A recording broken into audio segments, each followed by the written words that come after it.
Have you ever come across people who became instantly rich, be it through winning the lottery or some other stroke of luck, only to waste their newfound wealth and end up in a worse financial state than they started?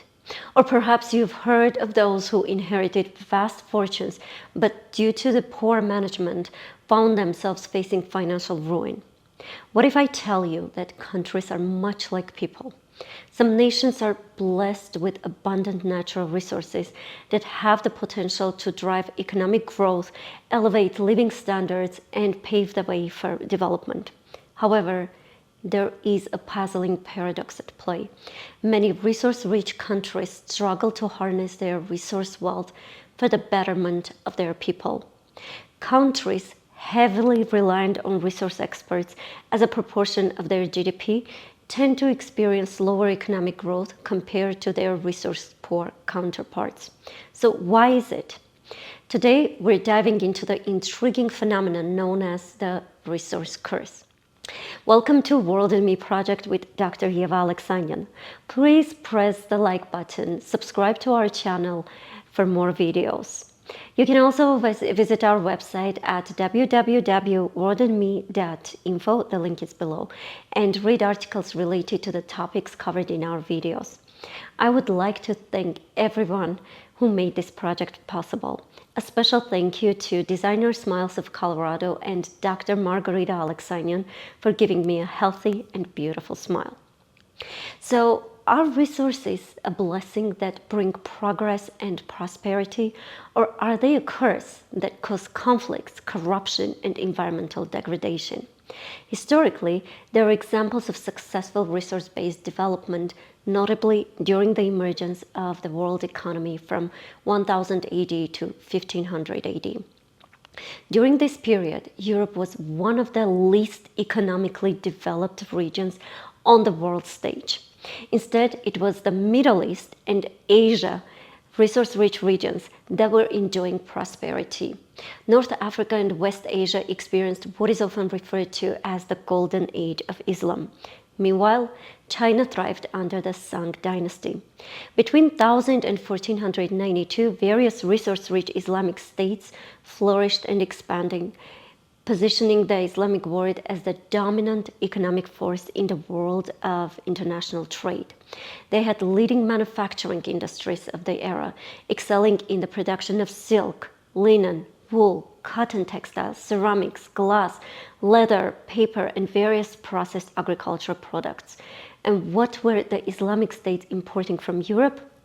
Mostly raw materials, such as timber, cotton, wool from Western Europe, and slaves from Eastern Europe.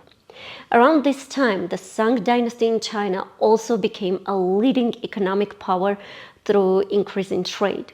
Notably, Genghis Khan, founder of the vast Mongol Empire, was attracted to the resource-rich East due to its economic growth, while resource-poor Europe did not really interest him. Overall, the emergence of the world economy and the expansion of international trade were directly linked to the growth and development of two regional economic powers rich in resources: the Islamic State, which at a time included most of India, and China. Tides turned for Europe in 1492, the year that marked Europe's rising dominance. This was the year when Columbus set sail to what he thought was India, and this was the year that would mark the beginning of one of the examples of resource curse phenomenon. Some economists may debate that resource curse is a more recent phenomenon, and perhaps the story that I'm about to tell may not qualify as a resource curse. But let's explore the story together.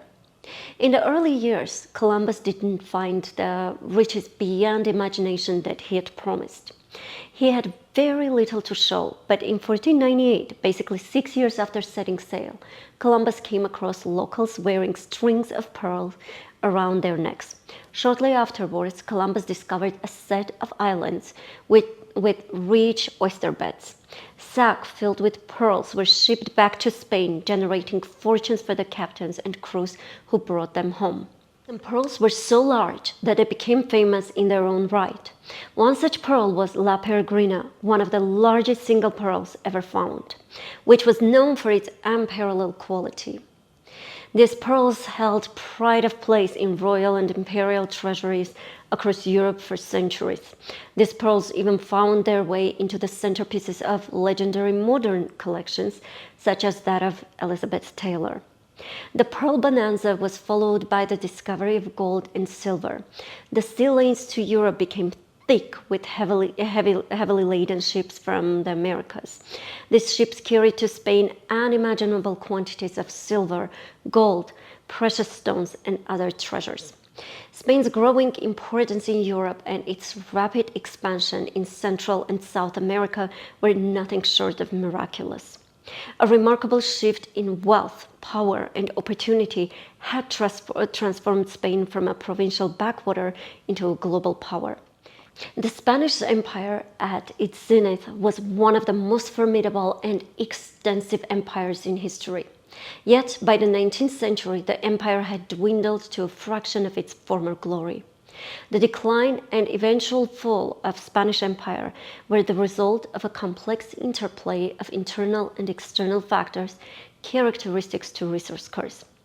Some key reasons behind the collapse of this once mighty empire were economic mismanagement, meaning the Spanish crown relied heavily on its overseas colonies for revenue. The influx of wealth from Americas, including vast amounts of silver and gold, paradoxically had detrimental effects on the Spanish economy.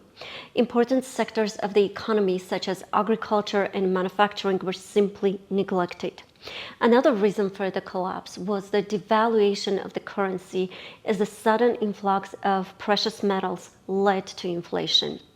Besides, the Spanish monarch's reckless spendings and borrowing practices significantly worsened Spain's fiscal problems. Finally, the enormous financial burden of maintaining a global empire and the relentless pursuit of new territories strained Spain's economy to the breaking point. The fate of Spanish Empire was sealed when the seemingly endless flow of resources financing imperial ambitions suddenly ended. By the 19th century, Spain had lost nearly all its mainland American possessions, including Mexico, Peru, and most of Central and South America. This loss of territories and its resources had profound economic and geopolitical repercussions. That was the end of Spanish Empire. Fast forward to the modern era, and we witness economic challenges in resource-rich countries. Several theories have been proposed to explain why increasing economic dependence on natural resources is associated with poorer economic development. One concept that helps explain these challenges is known as Dutch disease. Let's dive into what Dutch disease is and how it affects nations. Dutch disease typically occurs in countries that experience a boom in a specific industry, often driven by an increase in natural resource prices or large resource discoveries like oil, gas, or minerals. As revenues from this resource sector pour in, the national currency appreciates. This may sound like a good thing, but it has significant repercussions. The stronger currency makes other exports more expensive for foreign buyers, causing decline in industries outside the booming resource sector. Over time, the country becomes increasingly reliant on the resource sector for its revenues and economic growth. When resource prices decline or the sector faces difficulties, it can lead to economic challenges, including job losses and budget shortfalls. The term Dutch disease originates from the experiences of the Netherlands after the discovery of vast natural gas deposits in the North Sea in 1959. The newfound wealth and massive exports of oil caused the value of Dutch guilder to rise sharply. This made the Dutch exports of all non-oil products not competitive in global markets, severely impacting sectors like manufacturing. Venezuela is another unfortunate example of Dutch disease. The country's heavy reliance on oil exports led to significant appreciation of its currency, the bolivar, causing unintended harm to other industries, particularly manufacturing and agriculture. But the story does not end there. In 2015, a perfect storm hit the country's oil-dependent economy.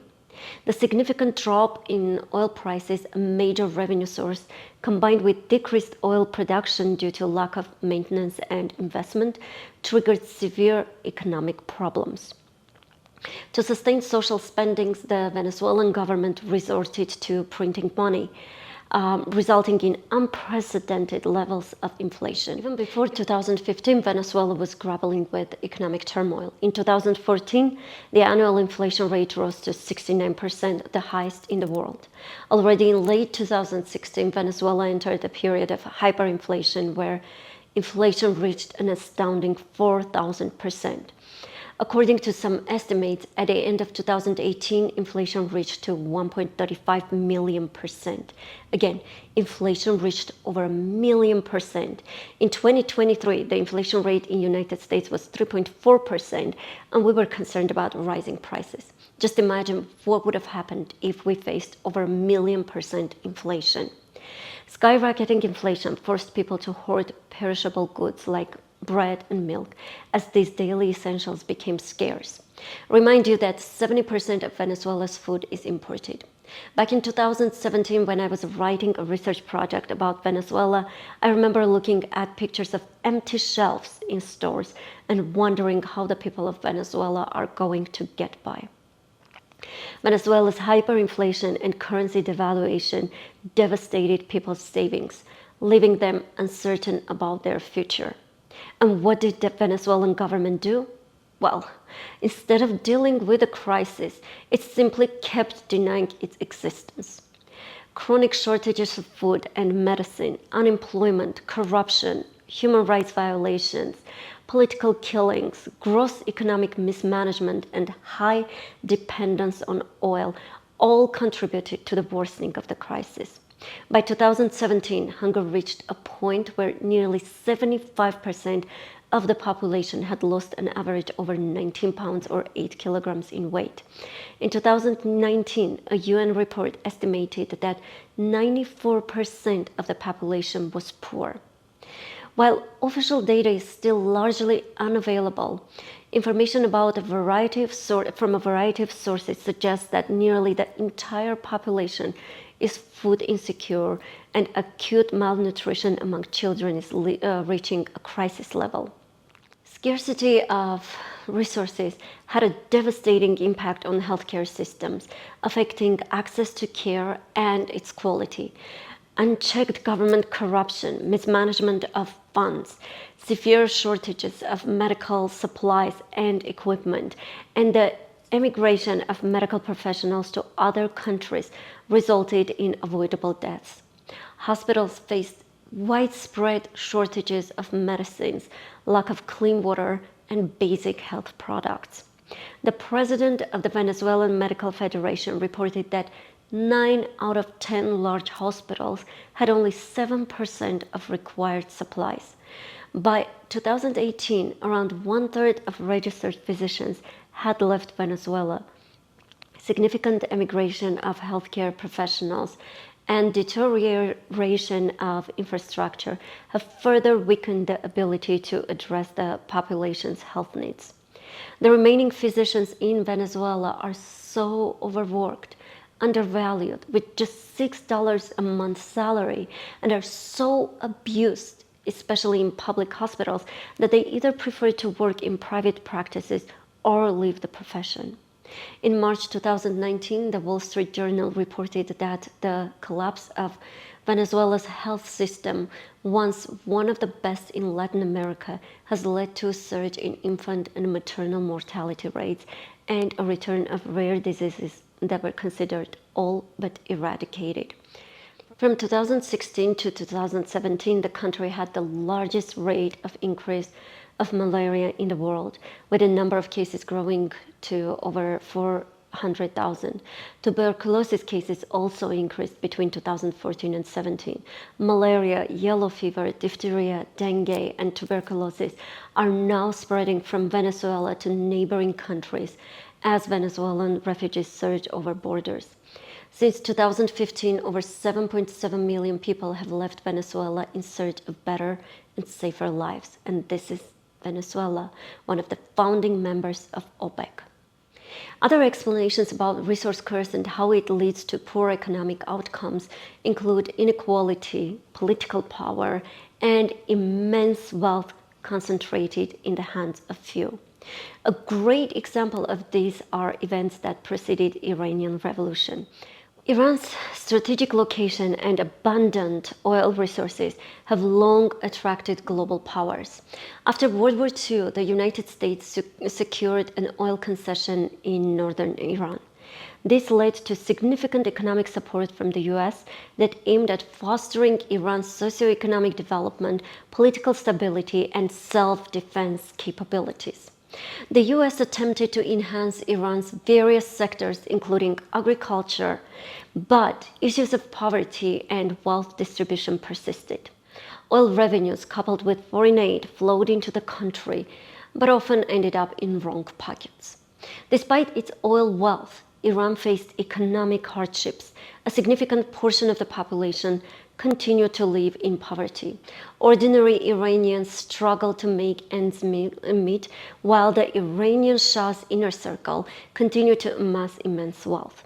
This stark wealth inequality gave rise to a term known as Shah's thousand families. The term was used to describe a perceived concentration of wealth, power, and privilege in the hands of a small elite group of families closely related with the Shah's regime. Shah's immediate family, especially his wife Farah Pahlavi and their associates, faced accusations of embezzling state funds, while the majority of Iranians saw their economic conditions deteriorate.